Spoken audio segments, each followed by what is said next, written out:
Donc, pour continuer, eh bien, nous avons vu donc que les espaces à faible densité ont leurs atouts, leurs contraintes, mais tant bien que mal, ils réussissent quand même à se redynamiser. Mais malgré ces solutions proposées, ces solutions vont aussi poser problème, puisqu'elles vont générer quelquefois ce qu'on appelle des conflits d'usage. Un conflit d'usage, c'est en gros une concurrence entre plusieurs personnes ou plusieurs activités qui occupent l'espace. Vous allez le comprendre avec les exemples que je vais vous donner. Par exemple, l'un des problèmes liés à la dynamisation de ces espaces, c'est, je vais vous donner l'exemple du tourisme vert, des activités du tourisme vert. Alors, qu'est-ce qui se passe avec le tourisme vert? Eh bien, si je lis avec vous, le tourisme vert, voilà, donc c'est le fait d'aller en forêt, faire des randonnées en forêt. Donc évidemment, faire des randonnées dans les lacs ou se baigner dans les lacs. Voilà, donc par exemple. Donc si des touristes arrivent, même s'ils vont faire du tourisme vert, des randonnées, du vélo, donc il va falloir construire des infrastructures et des aménagements pour les accueillir, notamment des hôtels. Et quelquefois, par exemple, la construction d'hôtels peut générer des problèmes vis-à-vis de la faune et de la flore du coin, parce que éventuellement, il va falloir défricher, c'est-à-dire couper des arbres pour mettre en place des hôtels et faire arriver, je dirais, les services minimums.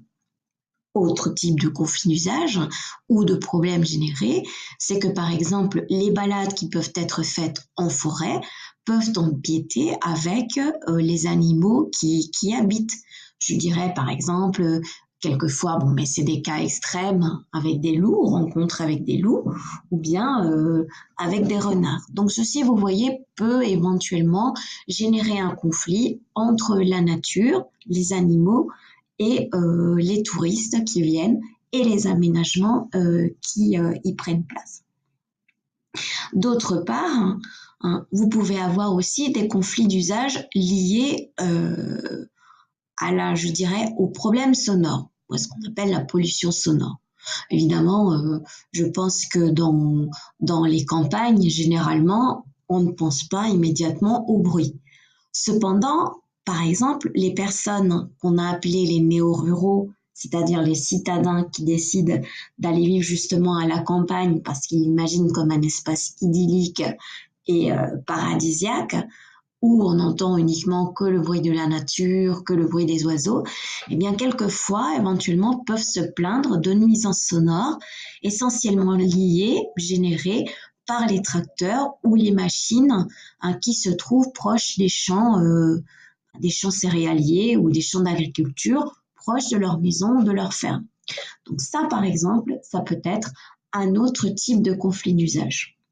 Enfin, un autre exemple de conflit d'usage à évoquer, c'est par exemple l'installation de ces personnes, les néo-ruraux, ou la volonté justement au contraire du gouvernement ou de la mairie ou du conseil régional de cette région pour attirer des personnes à venir habiter sur place, va générer forcément, si la zone commence à devenir populaire et des personnes viennent s'installer, donc va générer forcément des constructions de logements ou un attrait immobilier.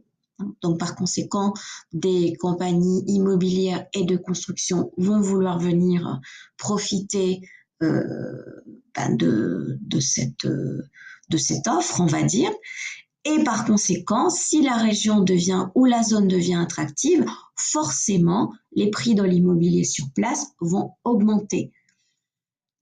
Il est évident que pour les gens qui viennent d'autres zones, notamment des villes, le prix va leur paraître attractif, alors qu'au contraire, si les prix des loyers ou les prix des logements pour acheter augmentent, cela va être beaucoup plus difficile pour les locaux de payer le prix un petit peu plus élevé.